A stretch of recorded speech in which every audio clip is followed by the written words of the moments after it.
Hey guys, আসসালামু আলাইকুম। 15 বছর পর দেশে আসলাম, পার্ট 4 নিয়ে এসে পড়ছি। তো শুরু করা যাক।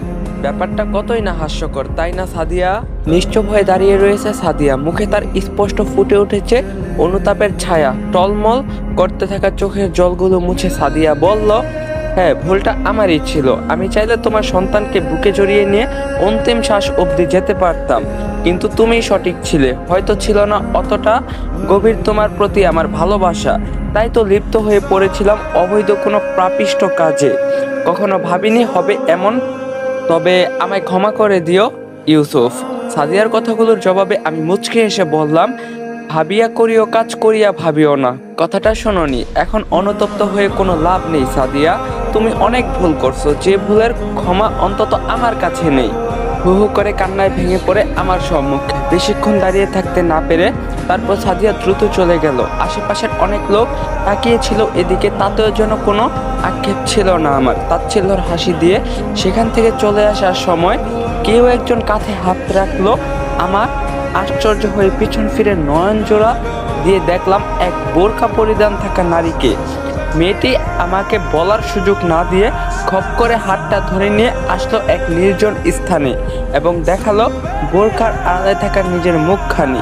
অবাক হয়ে আমি বললাম, এ কে রাই তুমি? হ্যাঁ, আমি এক কাজিনের বাসা থেকে ফেরার পথে পেলাম তোমার দেখা। তা কে ছিল সেই মেয়েটা যে কাঁদতে কাঁদতে চলে গেল তোমার নিকট থেকে? তারপর আমি কিছুটা গম্ভীর কণ্ঠে বললাম, সে আমার প্রথম স্ত্রী ছিল। আমার এমন কথা শুনে রাই কিছুটা রাগান্বিত হয়ে বলল, আচ্ছা, তাহলে তুমি এখানে তোমার আগের স্ত্রীর সাথে দেখা করতে এসেছিলে? ব্যাপারটা অন্য মাইন্ডে নিও না রাই। আমি উপলব্ধি করতে সক্ষম তুমি এখন কি ভাবছো। তবে যা ভাবছো সেটা এক্ষুনি করো, কারণ তুমি ভুল ভাবছো। তখন ভাই বলল, যার সাথে সম্পর্ক একবার ভেঙে গেছে তার সাথে আবার সামনাসামনি হয়ে কথা বলার মানে কি? বাসায় চলো আমার সাথে, দেখি না যেন আর কোনো দিন তার সাথে। অন্তিমবারের জন্য এই আমি কিন্তু বলে দিচ্ছি তোমায়। তারপর আর কিছু বললাম না, কারণ কথা না বাড়ানোটাই এখন শ্রেষ্ঠ। পরিশেষে বাসায় চলে আসলাম। রাত বেশ গভীর, বাহিরে প্রচন্ড বৃষ্টি হচ্ছে। সবাই এখন যার যার মতো ঘুমে মগ্ন। শুধু জেগে রয়েছি আমি আর রাই। ঘুমে চোখ টলমল করছে আমার, কিন্তু পারছি না ঘুমাতে, শুধুমাত্র রায়ের জন্য। না নিজে ঘুমাচ্ছে বা আমায় ঘুমাতে দিচ্ছে, জানি না ঠিক কি করতে চাচ্ছে। হঠাৎ হাত চেপে ধরলো আমার। আমি চোখ বড় বড় করে তাকালেই রাই বলল, চলো ছাদে যাই, বৃষ্টিতে ভিজবো দুজন একসাথে, এই গভীর রাতে হাতে রেখে হাত। তখন আমি বললাম, হোয়াট, এই গভীর রাতে আমার সাথে আর মজা করার সময় কি তুমি পেলে না? রাই বলল, মজা নয়, চলো আমার সাথে। আমার মাথা খারাপ হয়নি যে এত রাতে ছাদে যাব শুধুমাত্র বৃষ্টিতে ভিজতে। তখন রাই বলল, এতক্ষণে না আমি ঘুমিয়েছি বা তোমায় শান্তি মতো ঘুমাতে দিয়েছি, জানো কেন? যাতে বাড়ির সবাই গভীর নিদ্রায় ডুবে থাকলে আমরা দুজন যেন ছাদে গিয়ে বৃষ্টিতে ভিজতে পারি। বলতে পারো এটা আমার অনেক দিনের শখও বটে। বসে বসে গেম খেলছেন, ক্রিকেক্সে খেলুন, সাথে টাকা উপার্জন করুন। নতুন অ্যাকাউন্ট খুললেই পাচ্ছেন 100টি স্পিন একদম ফ্রি। জন্মদিনে থাকছে বিশেষ গিফট, পেয়ে যান 1000 টাকা বোনাস। সপ্তাহ জুড়ে স্লট খেলে জিতুন 22,500 টাকা। জেডিবিতে 500% বোনাস প্রতিদিন। বন্ধুকে রেফার করলে জেতার সুযোগ 3,77,777 টাকা। এভিয়েটর খেলুন, আকাশে উড়ুন, জিতুন 50,000 টাকা পর্যন্ত ক্যাশব্যাক একেবারে ঝড়ের গতিতে। আর জেতা টাকা তুলুন নিরাপদ উপায়ে, বিকাশ, নগদ, রকেট উপায় এবং ভারতে ফোনপে, গুগল পে, ইউপিআই এর মাধ্যমে লেনদেন করুন দ্রুত এবং নিশ্চিন্তে। তো পিন করা কমেন্ট থেকে বিনামূল্যে ক্রিকেক্স আগে রেজিস্ট্রেশন করুন এবং উপার্জনের যাত্রা শুরু করুন। স্বামী হিসাবে কি চাইবে না স্ত্রীর শখটা আজ পূরণ হোক? তারপর কিছুটা থমকে গেলাম আমি। হয়তো মা হওয়ার অধিকারটা রায়ের থেকে কেড়ে নেওয়া হয়েছে, কিন্তু সত্যি বলতে রায়ের মনটা বেশ নরম, সুন্দর, পবিত্র, যা কিছুদিনের মধ্যেই আমি বেশ উপলব্ধি করতে সক্ষম হয়েছিলাম। আমি চাই না রায়ের সম্মুখে এখন না উত্তর প্রকাশ করে রায়কে কষ্ট দিতে। এমনকি রায়ের বুকে লুকায়িত অজস্র ব্যথা, যা রায়কে ক্ষণে ক্ষণে প্রতিনিয়ত নরক যন্ত্রণা অনুভব করায়। তারপর হ্যাঁ সম্মতি প্রদান করলাম আমি। পরিশেষে উভয়ে চলে আসলাম ছাদে। ঠান্ডায় ছাদের এক পাশে গুটিসুটি হয়ে চুপটি মেরে দাঁড়িয়ে রয়েছি আমি। চোখের সামনে হাত মেলে বৃষ্টিতে ভিজছে রাই। হঠাৎ হাত টেনে ছাদের মধ্যখানে নিয়ে আসলো আমায় এবং একটা ফুল এগিয়ে দিয়ে বলল, এটা তোমার জন্য। ফুলটা নিয়ে আমি বেশ একটা অবাক হয়ে বললাম, তুমি ফুল কখন ছিলে? আর ফুল ছেঁড়া তো তোমার একদমই পছন্দ নয়। তাহলে?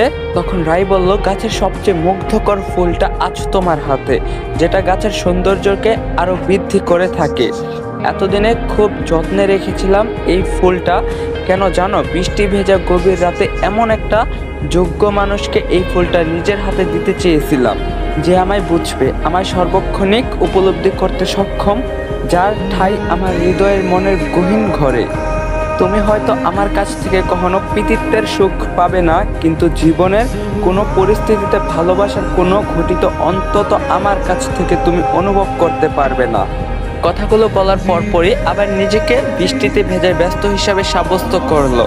বাচ্চাদের মতো ভিজে সেই ভেজা চুলগুলো বেঁধে দেখতে মন্দ নয়, বরং লাগছে মনমুগ্ধকর। টানিত অনুভব করলাম মনের কোণে এক অদৃশ্য অদ্ভুত টানকে, যেন আজ টানছে তার দিকে।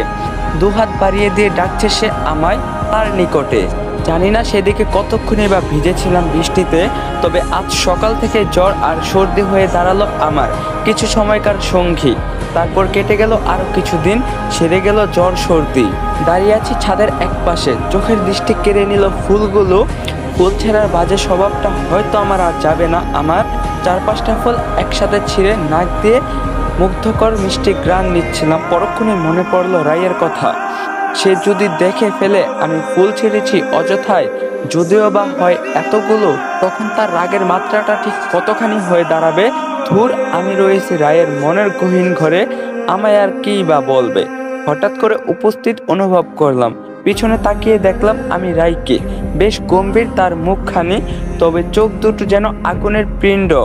আমার নিকটে এসে শার্টের কলার হালকা চেপে ধরে বলল, তুমি ফুল ছিঁড়েছ? না মানে আসলে ফুলগুলো নিচে পড়েছিল। রাই বলল, সেটা অযথা ফুল ছেঁড়া আর মিথ্যা বলা মানুষদের আমি একদমই সহ্য বলতে কিছুই করতে পারি না। চোরাচুরি করা স্বাভাবিক, তবে গৃহস্থের কাছে ধরা পড়ে যাওয়ার ব্যাপারটা অস্বাভাবিক। নাই বললাম, বাকি কথাগুলো লেখা আছে ইতিহাসের পাতায়, পড়ে নিয়েন চাইলে সময় সংক্ষেপে। 18 তারিখ মঙ্গলবার। সারাদিন ঘুরে বেড়ানোর পর রাস্তার এক পাশ দিয়ে একে অপরের হাত ধরে হাঁটছিলাম আমি আর রাই। হঠাৎ সামনে পড়ে যায় সাদিয়া। পাশ কেটে যাচ্ছিলাম, যেটা ভাবিনি সেটাই হয়েছে। পিছন থেকে হাত টেনে ধরলো আমার। সঙ্গে সঙ্গে রেগে গিয়ে রায়ের তীব্র থাপ্পড়ের আঘাতের সম্মুখীন হতে হয় সাদিয়াকে।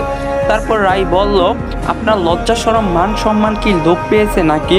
কতটা না নিচ মন মানসিকতার মানুষ না হলে আপনি এভাবে অন্যের স্বামীর হাত ধরেন? রায়ের কথার উত্তরে কিছুই বলল না সাদিয়া। কিছুক্ষণ চুপ করে থেকে আমায় কিছু বলতে গিয়েও পারেনি বলতে, হয়তো রায়ের রাগান্বিত চেহারাখানি দেখে। তারপর মাথা নিচু করে সামনে থেকে চলে গেল সাদিয়া। কিছুটা দূর যেতেই একটা গাড়ির সাথে অ্যাক্সিডেন্ট হয় সাদিয়ার। ফুল স্পিডে গাড়িটা আমার চোখের সামনে থেকে চলে যায়। স্পষ্টভাবে দেখছিলাম গাড়ির ভেতর বসে থাকা লোকটা স্বয়ং সাদিয়ার বর্তমান স্বামীই ছিল। তরতাজা প্রাণ এক নিমেষে চোখের সামনে নিথর পরিণত হয়ে গেল। নাড়ি ভুঁড়ি বেরিয়ে গেছে, এখনো মুখ থেকে গল গল করে পড়তে থাকা রক্তগুলো রাস্তাটাকে রঞ্জিত করতে সাহায্য করছে। চোখের সামনে সাদিয়ার এরূপ নৃশংস মৃত্যুর দৃশ্য দেখেও দাঁড়িয়ে আছি স্বাভাবিক হয়ে। মনে হয় কিছুটা আনন্দ হচ্ছে বটে। এই সাদিয়াই আমার জন্মদাত্রী মাকে খুন করেছিল, কারণ আমার মা সাদিয়ার সমস্ত কুকীর্তিগুলো হাতে নাতে ধরে ফেলছিলেন বলে। চেয়েছিলাম নিজের হাতে তিলে তিলে ক্ষণে ক্ষণে সাদিয়াকে কষ্টের শীষে তুলে মৃত্যুর দিকে ঠেলে দিব, কিন্তু তার হয়ে উঠল না। আর চোখের সম্মুখে এরূপ দৃশ্য দেখে এখনো রায় ভয়ার্ত হয়ে জড়িয়ে ধরে আছে আমায়। নিমেষেই সাদিয়ার লাশের আশপাশটায় নানান মানুষে ভরপুর হয়ে ওঠে। রায় বেশ ঘাবড়ে রয়েছে, বারবার বলছে আমায়, চলো এখান থেকে চলে যাই। তারপর বাসার উদ্দেশ্যে গমন করলাম। বাসায় কিছুটা নিকটে চলে আসলেই রায় আমাকে সজোরে ধাক্কা দিয়ে বেশ খানিকটা দূরে ঠেলে দেয়।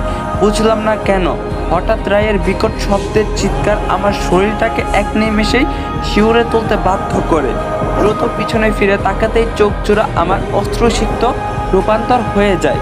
চোখগুলো বন্ধ করে রক্তাক্ত শরীরে চোখের সামনে পড়ে রয়েছে রায়। কোনো সারা শব্দ নেই তার। সেদিন সামান্য একটু হাত কেটে গিয়েছিল বলে রায়ের জন্য আমি বেকল হয়ে উঠেছিলাম।